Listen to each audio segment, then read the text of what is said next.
माटी के नायक के पिछले कई पार्टों में आप लोगों को बताया गया, जब आंदोलन में युवा छात्र जुड़ते हैं तो आंदोलन का दशा और दिशा ही बदल जाता है। आंदोलन को एक नई ऊर्जा मिलती है और बड़ी से बड़ी सत्ता को भी इनके सामने झुकना पड़ता है। आज हम लोग जानेंगे उन युवाओं के मार्गदर्शक, एक गुरु के बारे में जिनका नाम था रामदयाल मुंडा। इनके बारे में कहा जाता है ये झारखंड आंदोलन को बौद्धिक और सांस्कृतिक ताकत देते हैं और राज्य की लोक कला संस्कृति को जीवित रखने के लिए एक नारा देते हैं, जे नाची से बांची, और ये काफ़ी फेमस होता है। ये झारखंड क्यों अलग चाहिए, इस मुद्दे को लेकर ना केवल देश में बल्कि विदेशों में भी जाके बताने का प्रयास करते हैं। यहाँ तक कि यूएनओ में जाके बताते हैं कि झारखंड क्यों चाहिए, इसके क्या मुद्दे हैं, झारखंड अलग राज्य बनेगा तो इसका पुनर्निर्माण कैसा होगा, और इससे संबंधित कई लेख लिखते थे। और उन लेखों को पढ़ के कई छात्र प्रेरित हुए और आंदोलन में आगे आए और झारखंड निर्माण आंदोलन में अपना योगदान दिए। चलिए जानते हैं आज रामदयाल मुंडा जी के बारे में। बताया जाता है रामदयाल मुंडा ने अलग राज्य के आंदोलन को बौद्धिक और सांस्कृतिक ताकत दी जब झामुमो ने विभिन्न संगठनों को मिलाकर एक गैर सरकारी संगठन एनजीओ बनाते हैं।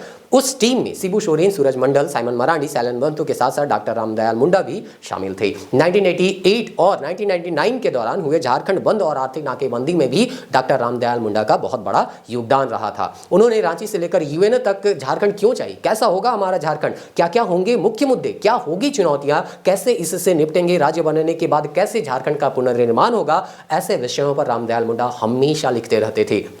जब झारखंड अलग राज्य बना तो भी समय समय पर अपने लेखों के जरिए यहाँ के मुद्दे को उठाने में उन्होंने कोई कोर कसर नहीं छोड़ी। उन्हीं सरीखे लोगों के अथक प्रयास का नतीजा है कि आज झारखंड विकास के पथ पर है। 30 सितंबर 2011 को उनका देहावसान हो गया। आगे रामदयाल मुंडा जी के बारे में बताया जाता है वे न केवल अंतर्राष्ट्रीय स्तर के भाषाविद, आदिवासी बुद्धिजीवी और साहित्यकार थे, बल्कि अप्रतिम आदिवासी कलाकार भी थे। उन्होंने मुंडारी, नागपुरी, पंचपर्गीय, हिंदी, अंग्रेजी में गीत कविताओं के अलावा गद्य साहित्य की भी रचना की। झारखंड रत्न डॉक्टर मुंडा ने अलग राज्य के आंदोलन में भी महत्वपूर्ण रोल निभाया। उन्होंने सदैव झारखंडी अस्मिता, नृत्य, संगीत परंपरा को बचाए रखने के लिए संघर्ष किया। उनका एक नारा था, जे नाची से बांची, काफी लोकप्रिय हुआ। आरडी मुंडा के नाम से विख्यात पद्मश्री डॉक्टर मुंडा बौद्धिक और सांस्कृतिक व्यक्ति थे। उन्होंने रांची यूनिवर्सिटी में वाइस चांसलर का पद भी संभाला। उन्होंने रांची, पटना, दिल्ली से लेकर संयुक्त राष्ट्र संघ यूएनए जैसे अंतर्राष्ट्रीय मंचों तक आदिवासी अधिकारों को लेकर आवाज उठाई और दुनिया भर के आदिवासी समुदायों को संगठित किया। वर्ष 2007 में उन्हें संगीत नाटक अकादमी का सम्मान मिला। 22 मार्च 2010 को राज्यसभा के सांसद बनाए गए। 2010 में ही उन्हें पद्मश्री भी मिला। रांची के तमाड़ के प्रखंड के दिवड़ी गांव में जन्मे डॉक्टर रामदयाल मुंडा बचपन से ही बहुमुखी प्रतिभा के धनी थे, बताया जाता है।